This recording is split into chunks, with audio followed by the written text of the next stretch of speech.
ಈಗ ಬಂದ್ರ ಬೆಂಕಿ ಹಚ್ಚಿರಿ ಸ್ವಾಮಿ ಮಾಮ ಎಂಬ ಶಬ್ದಕ್ಕೆ ಎಲ್ಲರೂ ಮನೆಯಲ್ಲಿ ಮಶಣವಾದರೆಂಬಂತೆ ನಿಮ್ಮ ಕಾಮದ ಆಟವಾಡಲು ಸಿದ್ಧರಾಗಿರುವ ಬಂಡರಂಡೇರೆ.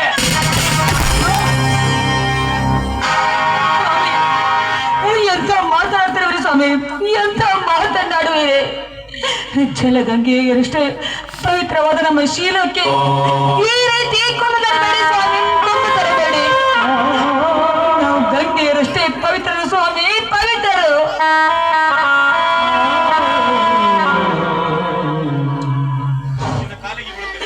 ಸ್ವಾಮಿ ದಯವಿಟ್ಟು ನನ್ನ ಮಾತನಾಡ್ತ ನಂಬಿ ಸ್ವಾಮಿ, ನಿಮ್ಮ ಕಾಲಿಗೆ ಬಿದ್ದು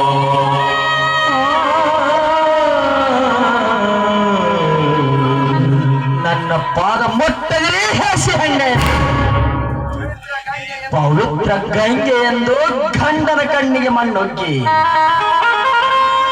ನಿಮ್ಮ ಮಿಂಡನೊಡಗೂಡಿ ಗಂಡನಾದ ನನ್ನ ಮುಖಕ್ಕೆ ಕೆಂಡ ಒಗೆದು ಸುಡುತ್ತಿರುವಿರ ಬಣ್ಣ ಸೂಳೆ. ತಂದೆ ತಾಯಿಗಳಿಲ್ಲದ ನಿಮ್ಮಿಬ್ಬರನ್ನು ಮದುವೆ ಮಾಡಿಕೊಂಡು ಬಂದರೆ ನನಗೆ ಸರಿಯಾದ ಶಿಕ್ಷೆ ಪಟ್ಟು ಬಿಟ್ಟಿರಿ ನೀವಿಬ್ಬರು.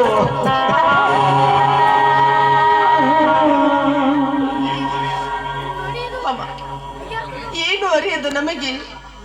ಯಾರು ನಿಮ್ಮ ಪ್ರೇಕಣ್ಣೆಂದು ಒತ್ತಿ ಒತ್ತಿ ಕೇಳಿದ್ರೆ ಎಂದು ವಿಚಾರಿಸಿ ಹೇಳಬೇಕು ಮಾಮ. ಗೊತ್ತಿಲ್ಲದ ವಿಷಯ ಗೊತ್ತಿಲ್ಲವೆಂದು ಗತ್ತಿನಾಟ ಹಚ್ಚಿ ನಿಪ್ಪತ್ತಿಗೆ ಮಾಡಿಬಿಟ್ರಿ ನಿಮ್ಮ ಮನೆಯ ವಂಶ ಜ್ಯೋತಿಯನ್ನು.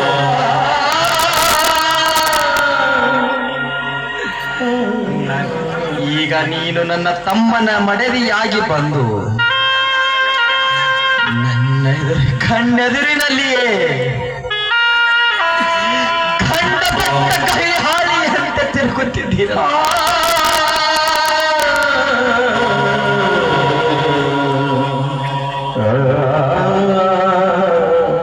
ಕಳೆದು ಬಿಟ್ಟಿರಿ ನೀವು ಈ ರೈತ ಮನೆತನದ ಮರ್ಯಾದೆಯನ್ನು.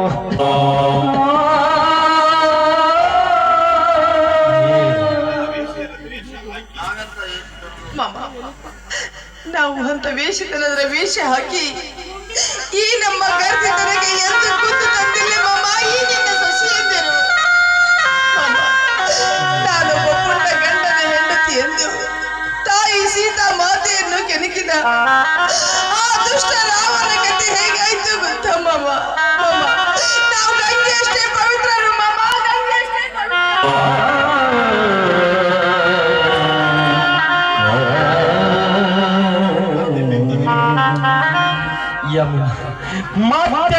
ಬೆತ್ತದಿರೋ ನಿನ್ನ ಬಣ್ಣದ ಮಾತನ್ನು ಪರೋಕ್ಷವಾಗಿ ಕಂಡರು ನನಗೆ ದುರುತ್ತರ ನೀಡುತ್ತಿರುವೆಯಲ್ಲ.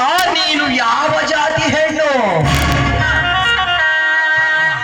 ಗಂಗಾ, ಕೊಡು ನಿನ್ನ ತಂಗಿಯ ಮಾತಿಗೆ ಉತ್ತರವನ್ನು. ರಾವಣನ ಹೆಂಡತಿ ಮಹಾಸತಿ ಮಂಡೋದರಿಯಂತೆ ನೀನೊಂದು ಗರತಿಯಂತೆ, ನಾನೊಬ್ಬ ರಾವಣನಂತೆ. ಬೇಗ ಹೇಳು ಗಂಗಾ, ಯಾವುದು ಸತ್ಯ ಯಾವುದು ಸುಳ್ಳಂದು? ಸ್ವಾಮಿ, ಕಾಮಿನಿಯಾದವನ ಕಣ್ಣಿಗೆ ಕಾಣುವುದೆಲ್ಲ ಹಳದಿ ಅನ್ನುವ ಹಾಗೆ ಇಂದು ನಾನು ಕಣ್ಣಿಗೆ ದಾರಿ ತಪ್ಪಿದವರ ಹಾಗೆ ಕಾಣ್ತಾ ಇದ್ದೇವಲ್ಲ ಸ್ವಾಮಿ. ಸ್ವಾಮಿ, ಹೇಮರೆಡ್ಡಿ ಮಲ್ಲಮ್ಮನ ಸತ್ಯಕ್ಕೆ ಬರಮರಡ್ಡಿ ಅರಿತುಕೊಂಡರಂತೆ. ಸೀತೆ ಸತ್ಯಕ್ಕೆ ರಾಮ ಮೆಚ್ಚಿಕೊಂಡ. ಇನ್ನು ಭಾನುಮತಿಯ ಸತ್ಯಕ್ಕೆ ತಪ್ಪಿಕೊಂಡ.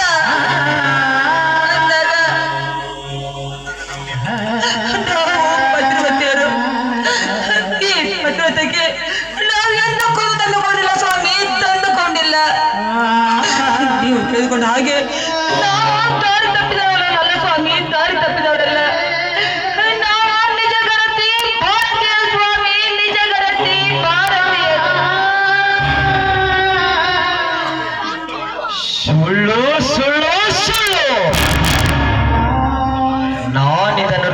ನಂಬಲಾರೆನು.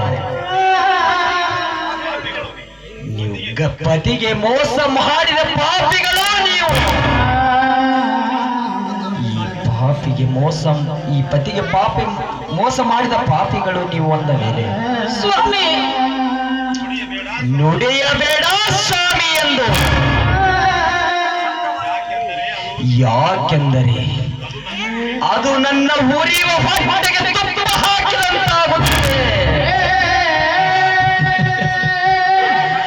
ನೀವು ಗಂಗಾ ಗಂಡನೇ ದೇವರೆಂದು ನಂಬಿದ ನೀನು ಇಂದು ದೆವ್ವಕ್ಕೆ ಹೋಲಿಸಿದೆಯಲ್ಲ.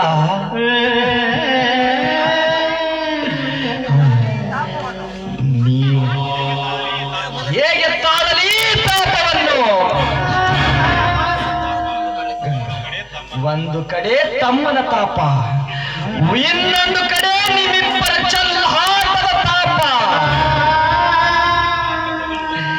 ಈ ಪಾಪಿಗೆ ಈ ನಿಮ್ಮಿಬ್ಬರ ಪಾಪವನ್ನು ತಗಲುವ ಒಂದು ಪಟ್ಟು ಬಿಸಪಟ್ಟು ಸಾಯಿಸಿದರೆ ನಾನು ಸಂತೋಷವಾಗಿ ಸಾಯುತ್ತಿದ್ದೇನಲ್ಲ.